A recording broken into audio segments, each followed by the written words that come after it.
Okay, checking this one.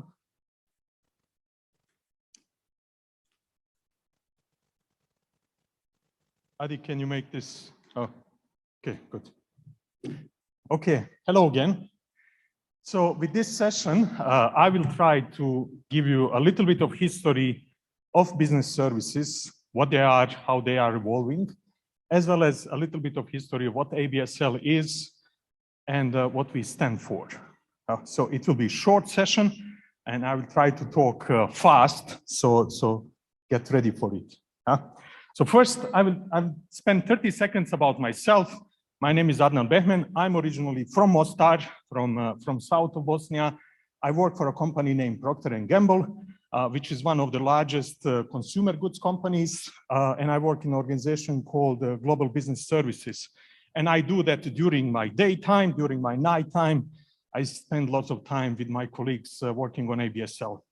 I have been working for this company for past 23 years. And I had a chance to live in two beautiful centers of the world, one being Istanbul, second one being Warsaw, where I'm currently located. So the story about the business services is a very interesting one, and one that can tell us about potential of our own country. And the story starts with one interesting book that was published back in 2005. The book was written by a writer from New York Times, who was named Thomas Friedman, and book was named World is Flat. Luckily, this was not a geography book. This was a book about business services. And it was the realization of how the business services have created and how they are changing the world. Now, this book explains that there were two phenomena in the late 90s that led to the state of business as we do it today. The very first thing was that people have seen the internet in 90s, and all of us loved it. We wanted more of it, and companies started to invest big money into this thing called internet. And eventually, there was so much money that eventually ended up in a boom in the early 2000s, but this is not about that. All of that money was flowing into various kind of IT investments, one of them being the infrastructure or fiber optic cables. So fiber optic cables were built all around the world, making sure that all the information is traveling around the world, literally at the lightning speed. Now, this has enabled internet as we know it today. This has enabled us to work from home, to connect via Teams or Zoom and make conferences like this. It is a base for internet as we know it today. But that was not the only thing that was happening in the 90s. There was a second thing, which was a problem of year 2000. So for you that are old enough, that know about this problem, as I am, this problem was about software. Software which was built in last century had only 2 digits.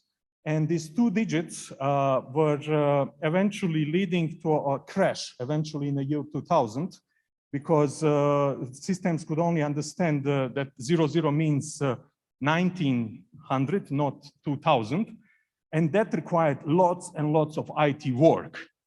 Now, there was internet boom happening, and there was a problem of year 2000, and there was no enough IT experts in the world. So what most of the companies, primarily in the developed world, in the West, started to do, they start to look into employment in countries like India and China, Philippines. There was lots of engineers there that were ready to work. And there was this nice internet and fiber optic cables that enabled that to happen. Eventually, all of the world IT engineers worked, including myself, by the way, and we fixed the problem of year 2000. And when we came to the January of 2000, eventually world had 2 things. We had very connected world, we have lots of skilled engineers, and we have world that got used to work on a distance. The world was very different in January 2000 after the problem was fixed. Now, the companies start to realize, hey, I can do this work from a distance. I can take my IT to India and get the job done. It is cheaper. I can get more people. I can hire faster. I like it. So companies start to do that. And they started to do this in a mass scale. You start to see this kind of centers all over the world. first in India, then it went to Philippines, then it went to China, Costa Rica, later on it came to the Central Europe. So I will talk about that in a moment. What kind of work were these people doing? Well, all kind of work, all kind of work. It started with IT, and I would argue that IT is still probably the best work that can be done at a distance. It's the best paid work. It can, you can scale it up. And this is a work type that we already have a lot in Bosnia, but you can do all kind of other things. You can do financials, you can do HR, you can process people's salaries, you can do reporting, you can do all kind of data management. As a matter of fact, my company, which is a global company and has lots of these centers, the main rule of thumb for us is the following. Am I getting the job done via phone? If somebody can do a job to me via phone, I can do this job done from India or China or Philippines or Poland or Bosnia. Point. That's it. It's that simple. And over the time, we thought, hey, you cannot do lots of things via phone, right? So there were some certain types of work we would dare to do via phone. We like to have people near us. Guess what happened over the past 2 years? We all got used to do much more work via phone, via technology than we did before. So I would say, in my opinion, this is now second revolution. The moment we realize that COVID is over, this will be as similar as January 2000 that happened with the boom of an internet. So this industry will keep growing. The way the business is done by using shared services is of a higher quality, is of a lower cost, and you can do some things that you cannot do normally. So where is this all going? I have one chart that I use in some other conferences that explain how this business is evolving and how is all this happening.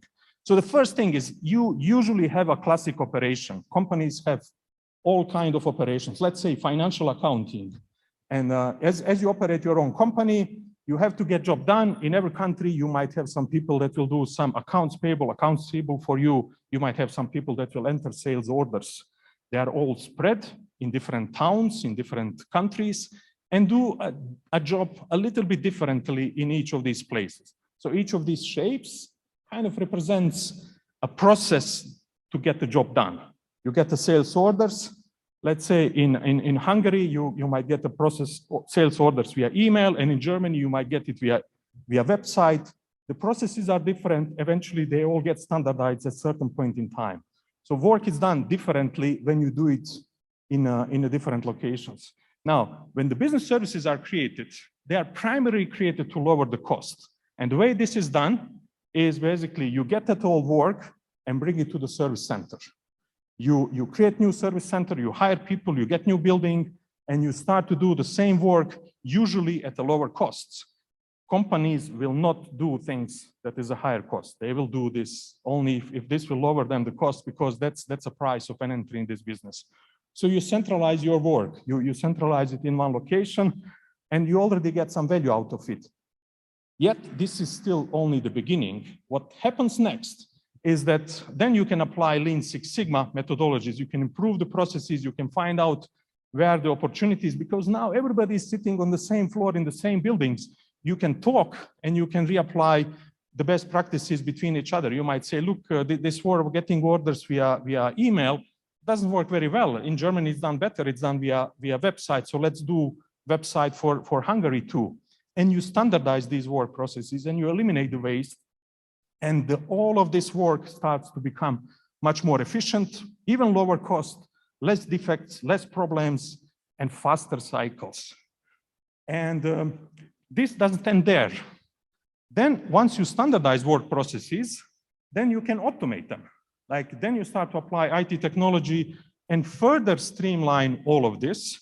And some of the best services, they go further and they introduce work that was not possible before. And the work that was not possible before, here I call a governance. So these are the things that normally when the work was spread all around the world, it was very difficult to do because simply it was impossible. So for example, if you enter a sales orders, nobody was able to track how many mistakes you make because people were doing things on their own. Now, once I have all these people in one location, they are using the same process. I have automation tool. I can put analytics. I can do further analysis why the mistakes are happening. I can even figure out maybe my customers are making mistakes. Maybe the pricing is not right. So I can do things that were not possible before. So by creating business services, I'm not only lowering the cost and shipping it somewhere cheap, I'm also improving my business. I can do my work faster, with less problems, smoother. And the companies, what do they say when they see all this? They say, give us more. They want more of this. So the cycle continues. The cycle continues, and then the new classic operation is moved further to the business service and optimized and governed. And this process is happening non-stop. And in my opinion, we have just scratched the surface. There's so many things that can be further centralized, optimized, and world can become much better place, much more efficient place as the companies start to do business this way. So what this meant eventually for our part of the world? Well, first thing is that in 2004, many of Eastern European countries have entered European Union, and all these kind of centers start to appear all over Eastern Europe. Poland, Hungary, Romania, Czech Republic, Bulgaria. The employment start to spike to unprecedented levels.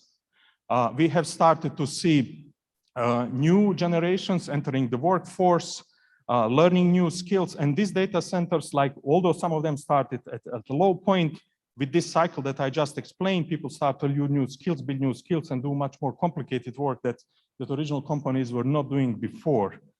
The employment result was like this. This is the graphic that is showing how the employment in this sector developed in Poland.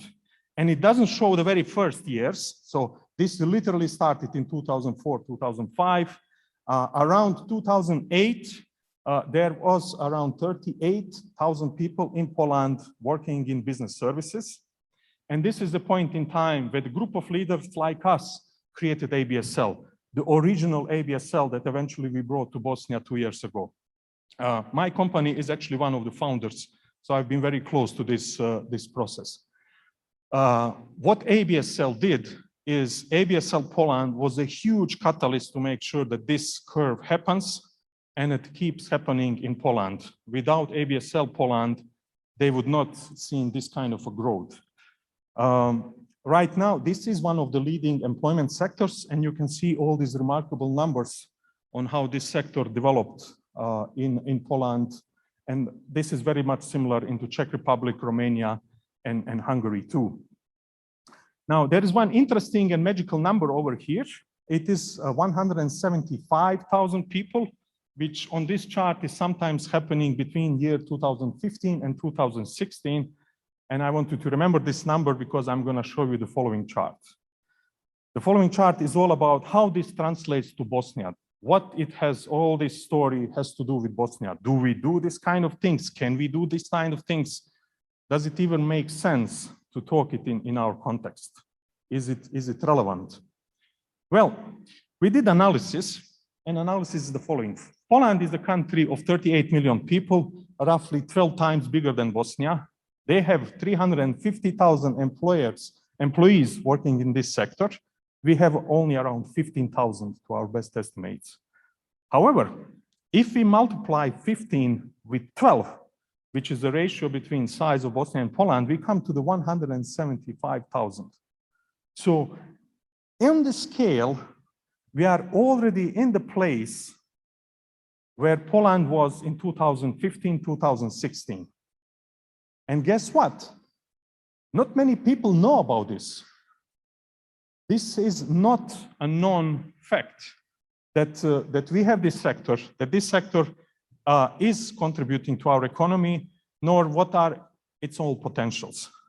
So this is one of the main reasons why we have created ABSL. If you think why, reason number one was the brain drain. Like all of us founders have been very upset with the fact that young people are leaving our country.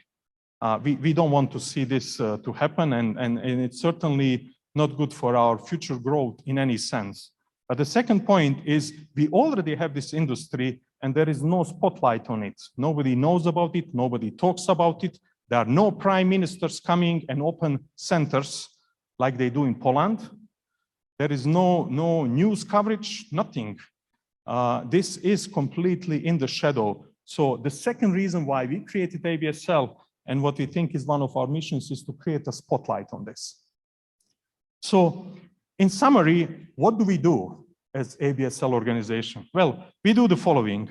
Our vision is that the business services will be one of the leading employment sectors. It will be recognized as one of the leading employment sectors in Bosnia.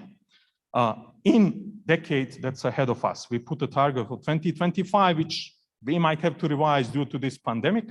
However, certainly we see that within this decade, we would like to see this being recognized. Our mission, okay, we are not here to literally invest as organization. Our mission is to make this easy. We want to be the catalyst.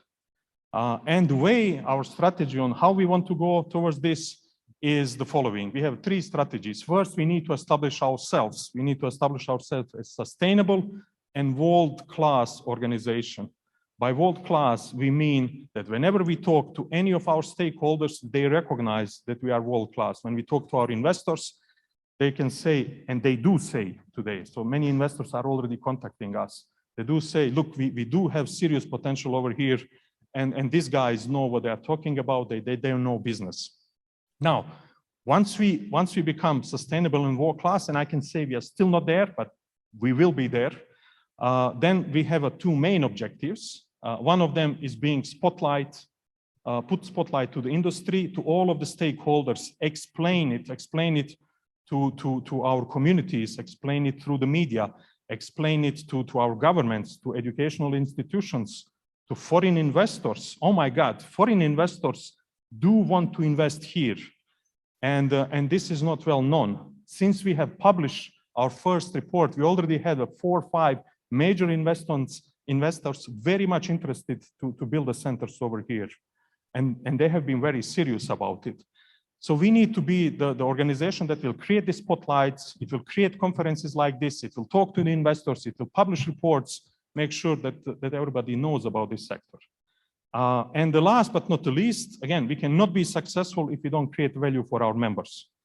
So we want to create value for our members through various events, through conferences like this, through ability to organize ourselves and talk to various educational government institutions so that we can make doing the job easier in our country. And that's it. It's as simple as that. We see our vision to create employment. Our mission is to make it easy. And we have these 3 objectives that I just mentioned on how to get there. And that's all. Short story about business services, how they created, why they get created, and what is our mission in Bosnia. So with this, I would like to get any questions, either online or from the audience. I think we have a couple of minutes for that, Adi. So let me know if there are any questions regarding this.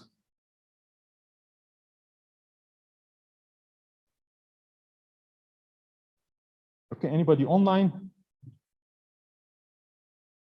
Do we have any questions on Zoom? At the moment, no. Okay, good. Thank you. So I hope you enjoy the rest of the event today.